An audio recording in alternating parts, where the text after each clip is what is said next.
Prodibat, le traitement de toiture par drone à Auxerre.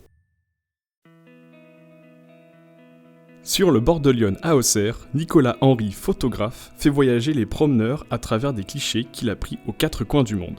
Nous l'avons rencontré vendredi 3 juin pour savoir comment il réalise ses photographies. Quand je fais ces images, je reste assez longtemps, entre 10 jours et un mois dans des communautés. Je leur montre des images comme vous les voyez dans l'exposition. Donc je leur dis, voilà, cette personne, elle m'a raconté ci, cette personne en a fait cette fresque pour ça. Et généralement, après, ils jouent très facilement le jeu. Et puis je prends un traducteur avec moi pour parler la langue et arriver à récolter ces histoires, les écrire. Et ensuite, on va récolter des objets et créer des mises en scène avec ces objets. Et donc au fur et à mesure, avec tous ces objets, on va construire des formes. Des fois, elles sont figuratives. On peut faire un oiseau, un bateau merveilleux dans un arbre, et qui sont des formes d'histoire. Et il y a des moments un peu incroyables, c'est que les gens viennent assister à la photographie comme un spectacle. Et donc tout le monde vient parler autour de la thématique de la photo. Alors, une fois qu'on a l'idée, en fait, je fais des dessins et puis j'ai toute une équipe locale avec laquelle on travaille. Et on va fabriquer avec tous les objets qu'on trouve. Donc des fois, là par exemple, c'est des saris dans un village en Inde. Là-bas, on a des livres et des morceaux de bois. Après, on a récupéré des poubelles au Japon. Donc en fait, déjà, il y a quelque chose, c'est que l'être humain, il a une faculté incroyable à s'entourer d'une tonne d'objets. Donc ça, pour avoir des objets et des choses, il y en a plein.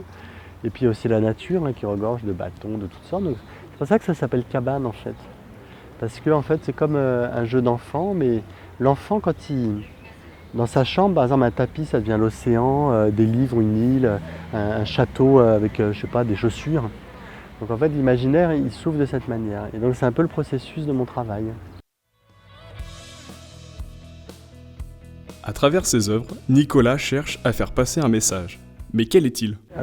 Le questionnement de mon travail, en fait, c'est celui, je pourrais dire, le partage de l'autorité avec mon modèle. C'est-à-dire, comment est-ce que je peux faire le portrait de quelqu'un ? En fait, si je passe dans la rue et que je ramène la photo de quelqu'un dont je ne connais pas le nom, c'est un drôle de truc. Et du coup, je me suis dit, comment je peux arriver à vraiment faire avec l'autre ?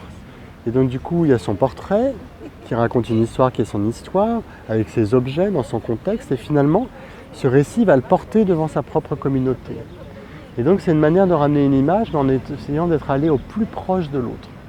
Et donc ça, c'est un message un peu universel, en fait, de dire que le monde, il est quand même incroyablement ouvert et que les gens, ils ont les mêmes problématiques un peu partout dans le monde et ils sont très ouverts aussi à l'autre et à nos différences.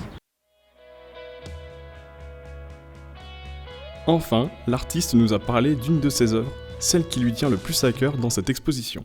Alors l'image qu'il y a derrière moi, c'est dans un arbre qui s'appelle Shuva, c'est au Népal. Donc on a une petite grand-mère, elle avait un petit temple, je la voyais tous les jours, elle allait caresser une petite pierre qui était au pied de l'arbre. Et puis un jour, on est allé récolter tous les saris rouges d'un village. Donc on est allé toquer aux maisons, on dit « Vous nous prêteriez vos saris rouges ?» Et on a fait cet arbre rouge incroyable. Les enfants, ils sont allés avec des perches et tout ça. Et donc tout d'un coup, on a cet énorme arbre rouge à l'horizon. Et donc tous les gens du village sont montés. Donc il faut imaginer que là devant, il y avait, je sais pas, 150 personnes, c'est des petits villages. Et donc on a commencé un peu à manger tous ensemble. Et puis là, tout d'un coup, on voit une autre troupe qui descend de la montagne. Et c'est un village bouddhiste des hauteurs. Et tout le village est descendu. Et du coup, la photo, elle a créé une sorte de fête pas possible avec tout le monde. Et donc pour moi, c'était le début qui est passé d'un projet à un autre. C'est-à-dire avant, il y a le projet des cabanes des grands-parents. J'allais voir des anciens dans le monde entier. Là, pendant 7-8 ans, j'ai fait ça. Et ensuite, les cabanes imaginaires, c'était la fonction d'un théâtre et de faire des plus grandes installations pour réunir les gens et réunir des communautés entières. L'exposition se trouve sur les quais d'Auxerre et est entièrement gratuite. Alors profitez-en jusqu'au 17 septembre.